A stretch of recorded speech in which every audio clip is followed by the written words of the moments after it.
Hi, I'm Bill Vegso from Buckeye Fire Equipment. I'm here at our research and development facility in Kings Mountain, North Carolina. Everything that we produce, everything that we make is made right here in Kings Mountain.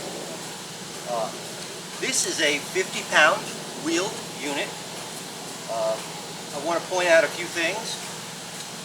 First of all, it's a carriage style unit. It's a balanced carriage, which means you're going to be able to wheel it around really easily on its wheels. The wheels are solid rubber, so you don't have to worry about getting a flat tire.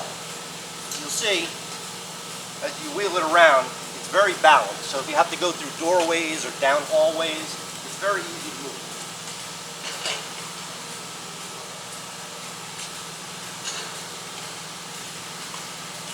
Now,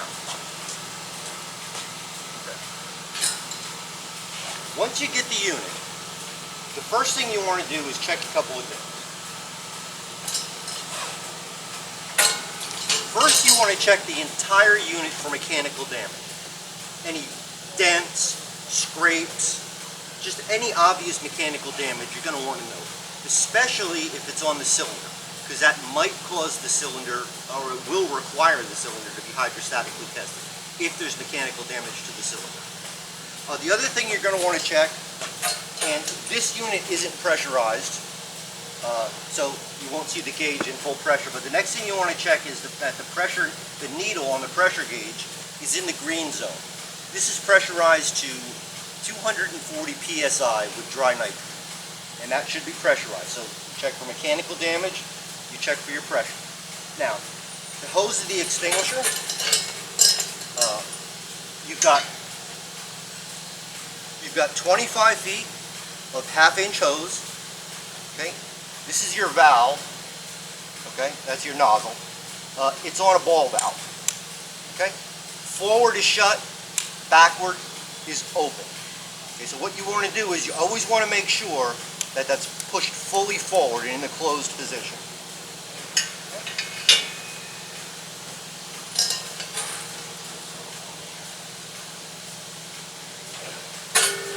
This is the actual valve to the extinguisher. That's going to open the extinguisher and allow you to discharge. Okay?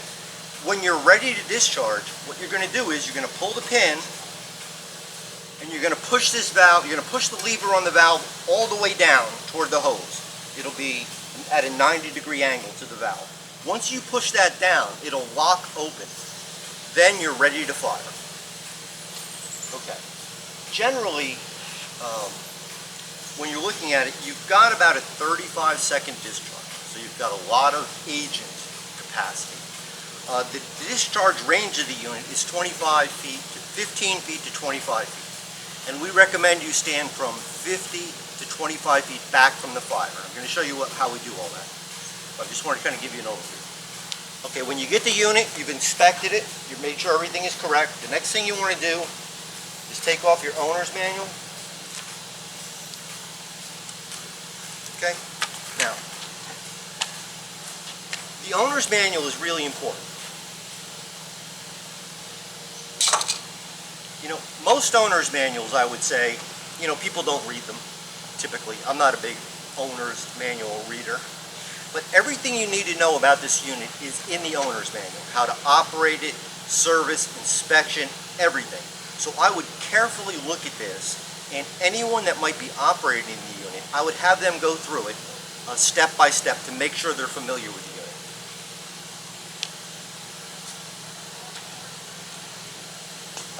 I emphasize that because when there's actually a fire and you have to use the unit, you know, there's a couple of different steps you have to follow. And during a fire, everyone's going to be adrenalized. There's going, you know, it's obviously a high-stress situation.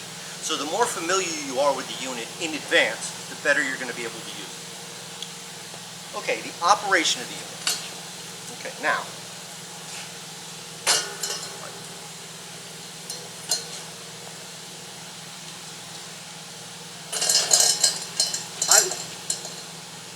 I'd say the most important thing for the effectiveness of any extinguisher, and also a wheeled unit, is that you fight the fire upwind of the fire. So you want the fire, you want the wind at your back blowing this way. Okay, you could wheel the unit around. So I would wheel it to a position 25 to 50 feet upwind of the fire. So the fire is going to be blowing away from it. The next thing you're going to do, okay, now there's a fire, so we're in full operation mode. All right, the first thing we're going to do is take our nozzle loose, and we're going to make sure that's fully forward and shut. Okay, shut. The next thing we're going to do is we're actually going to close. We're going to open the valve. Okay, so we're going to pull the pin.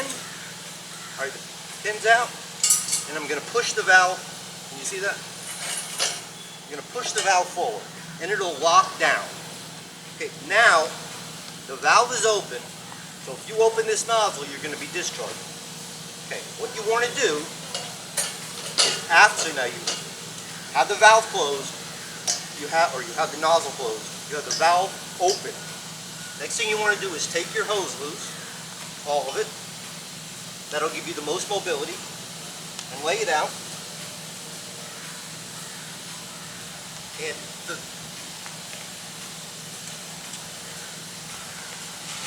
it's best if you can work most of the kinks out of the hose. That'll give you a more smooth discharge. All right, like I said, you have 20 feet of hose or 25 feet of hose to work with. Okay, now you're ready to fight the fire. Put the hose behind me. All right, your fire's over there. Wind's going in this direction. Okay, your valve is shut. Your extinguisher's ready to go. You want to aim at the base of the fire and slowly pull your valve open. As you pull it open, it's going to start to discharge. Initially, you'll feel a little bit of a recoil. It won't be very much, but you want to hold on tight to your nozzle. All right, you slowly bring it open, aiming at the base of the fire. Once you have it all the way open, you've got 35 seconds, which is a long time. What you want to do is just sweep at the base of the fire back and forth, nice and slowly. Push the fire that way. As the fire starts to go out, move forward, slowly, remaining at a safe distance, and keep pushing the fire back until the fire is completely extinguished. Completely extinguished. Once it's out, close your valve. Now you want to check around. Is anything else burning? Is there a smoldering spot you want to hit? You're fully ready with more agent. I mean, when I looked at just what we were doing now, I mean, think about it. Let's count it off. Right? 1, 2, 3, 4, 5, 6, 7, 8, 9, 10, 11, 12. Okay, that's only 12 seconds, right? So you have 35 full seconds. So you've got a lot of extra time to be able to put the fire out. Okay, so when you're through discharging and the fire's out, you will shut your nozzle valve to stop the discharge. You want to bring it back to your unit. The cylinder valve, you want to pull up on the lever, and that'll close the valve. Now we've used a lot of the agent, and we've used a lot of the pressure. Maybe we've used it all, possibly. So what we have to do is get the unit ready to be serviced.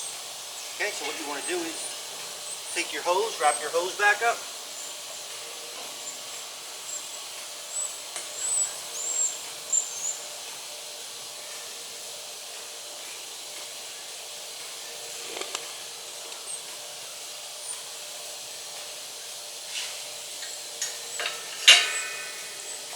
Now what you have to do before you send it off to be serviced, you have to blow the rest of the pressure out of the unit. And this is how we're going to do this, okay? We're going to take the unit, and we're going to lay it down on its side, okay? This will allow the powder to move forward, so you won't discharge everything in there and make a mess. What I usually do is, I do that a couple times. I let it sit and let the powder move forward. Okay, after you've done that, now you're ready to blow the pressure off. To blow the pressure off, what you want to do is, first, make sure your valve is shut. Okay, now on the cylinder, the lever of the valve is up, right? So the cylinder valve is closed. So you want to actuate it again. You want to push the lever down. Now the valve is open. All right, you want to bring it out, and you'll get a puff of powder initially, and then you'll pretty much just get nitrogen. So you want to, obviously, you want to have the wind blowing this way. You want to just slowly open your valve. And and let the pressure blow off. We recommend that you will allow 5 minutes to make sure all of the pressure is out of the unit. Once the 5 minutes go by, you're ready to send it off for service. So what you're going to do is, you're going to shut your valve, okay, pick your unit back up. You're going to close the cylinder valve by pulling the lever up, okay, and then you're going to send it off to service. Now, a couple of things I did want to mention. This is, as you can see, this is a UL listed product. You can go to our website and it will have a link to exactly where the UL listing is. It's also listed to ULC, Canada. ULC is Canada. The unit, this is a regular 50-pound stored pressure unit. You can also get this in our offshore line. The offshore extinguishers are made for really harsh environments. And what the difference is, the cylinder and the frame, everything will be galvanized and then painted. By adding that additional galvanization step, you get almost indefinite corrosion resistance on the units. So that would be, if you're going to be in a salty environment, out on a ship or at a port, I would say that's definitely the way to go. So now you're ready. You want to send this off to an authorized Buckeye distributor, so they'll be sure to put the correct agent back in it and pressurize it correctly. Otherwise, if the unit's just sitting around ready to go,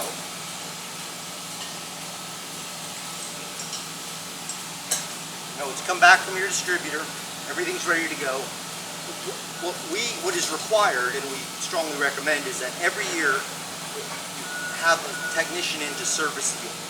Annual service, just like any portable extinguisher, annual service is required on this unit, just to make sure it's functioning properly. So, that's about it.